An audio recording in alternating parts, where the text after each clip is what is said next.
तो चलिए हम ज्यामिति का सफर शुरू करते हैं। मैं आपको एक विहंगावलोकन करवाता हूं ज्यामिति के सारे प्रकरणों का केवल 2 मिनट में, जिससे आप समझेंगे कि ये कितनी आसान और दिलचस्प है।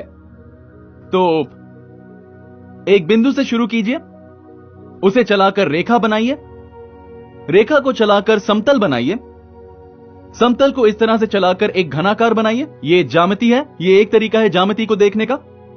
ज्यामिति को देखने का एक और सरल तरीका है।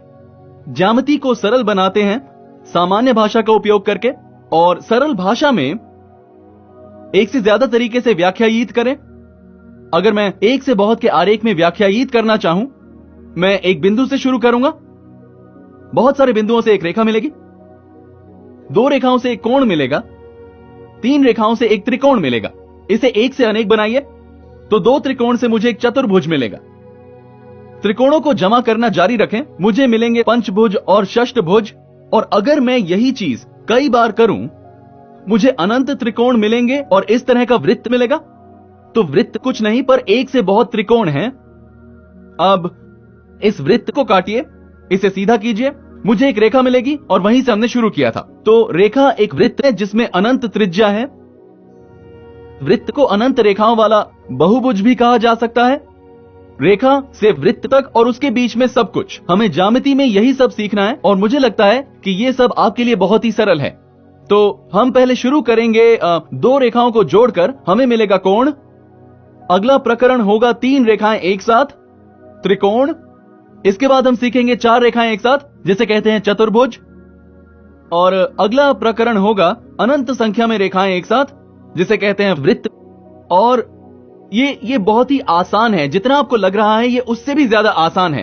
तो ज्यामिति, जैसा मैंने कहा, बहुत ही सरल है, लेकिन इसके साथ ही ये बहुत ही दिलचस्प है। और इसे सीखने के बाद आप जानेंगे कि ये किसी के लिए भी बहुत ही आसान है। चलिए समझते हैं ज्यामिति को एक अलग तरीके से, और ये पहले से ज्यादा आसान तरीका है। तो ज्यामिति को हम ऐसे भी समझ सकते हैं, ये संख्या के पैटर्न है जो हम आरेखों पर देखते हैं। तो अब मैं आपको समझाऊंगा कि हम ज्यामिति के लिए ऐसा क्यों कहते हैं। तो अगर मैं शुरू करूं सामान्य संख्या पैटर्न से, जो है 1, 2, 3, 4, 5, ये प्राकृतिक संख्याएं हैं।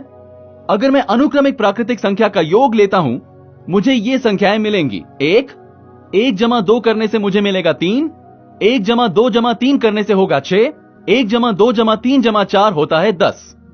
तो ये संख्याएं 1, 3, 6, 10, हम इन्हें कहते हैं त्रिकोणीय संख्याएं। चलिए समझते हैं कि इन्हें त्रिकोणीय संख्याएं क्यों कहते हैं। तो इसके लिए आपको यहां देखना होगा 1, 3, 6, 10। अब इन्हें कैसे देखेंगे मैं दिखाता हूं। इस तरह से होगा 1, 3 को हम इस तरह से देखेंगे 1, 2, 6 होगा 1, 1, 2, 1, 2, 3 इस तरह से। तो मुझे लगता है कि अब आप समझ गए कि इन्हें त्रिकोणीय संख्याएं क्यों कहा जाता है, क्योंकि ये त्रिकोण जैसे दिखते हैं। ठीक है, अब इन्हीं 1, 3, 6, 10 का अगर मैं यहां पर निरंतर योग लेता हूं, 1 जमा 3 होता है 4, 3 जमा 6 होता है 9, 6 जमा 10 होता है 16। अब ये सारी संख्याएं क्या हैं? आप जानते हैं कि ये सारी संख्याएं वर्ग संख्याएं हैं। इन्हें वर्ग संख्याएं क्यों कहा जाता है? क्योंकि वर्ग क्या होता है? एक त्रिभुज इस तरह से और एक त्रिभुज इस तरह से, इन दोनों को अगर साथ रखा जाए तो एक वर्ग बनता है। अगर आप इसे और गहराई से समझना चाहते हैं तो पहले 2 निरंतर त्रिकोणीय संख्याएं लीजिए। जैसे चलिए लेते हैं 3 और 6। अब 6 है 1, 1, 2, 1, 2, 3। अब हम लेंगे पिछली संख्या को, जो है 1 और 1, 2। अगर मैं बस इसे उल्टा कर देता हूं और यहां पर रख देता हूं तो मुझे क्या मिलता है? 3, 3, 3। इसका मतलब इसका उत्तर है 9। 9 3 जमा 6 होता है और 9 एक वर्ग संख्या है। तो इसे समझना काफी सरल है।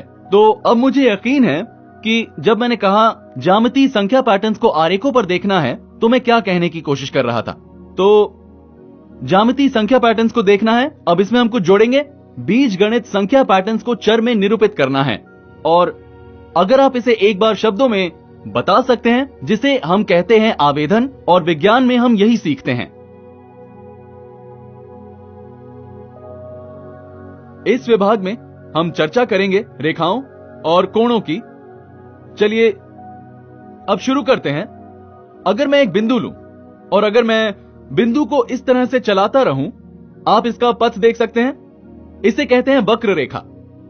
अब अगर मैं एक बिंदु लेता हूं और इस बिंदु को दिशा बदले बिना इस तरह से चलाता हूं तो मुझे एक सीधी रेखा मिलेगी। अगर मैं रेखा के एक हिस्से को लेता हूं, मान लीजिए दो अंतिम बिंदु हैं, इसे कहते हैं रेखाखंड। अब अगर मैं यहां पर एक अंत बिंदु लूं जो रेखा का हिस्सा है, एक अंत बिंदु, और दूसरी बिंदु ऐसे, यहां पर हम ये चिन्ह बनाएंगे, इसे कहते हैं किरण। तो ये वो सारी चीजें हैं जो मुझे लगता है आप पहले से जानते हैं। जब कभी दो अंतिम बिंदु हैं, हम उसे कहते हैं रेखाखंड, एक अंतिम बिंदु है, उसे कहते हैं किरण। हमें कोण कैसे मिलता है? यह बहुत ही सरल है। दो किरणें एक बिंदु से इस तरह निकलती हैं तो यह एक कोण है। इसे देखने का एक और तरीका है, पहली किरण को लीजिए, उसे इस तरह से घुमाइए तो हमें एक कोण मिलेगा। तो कोण इस तरह से बनते हैं, आसान है, दो किरणें इसका हिस्सा होती हैं। ये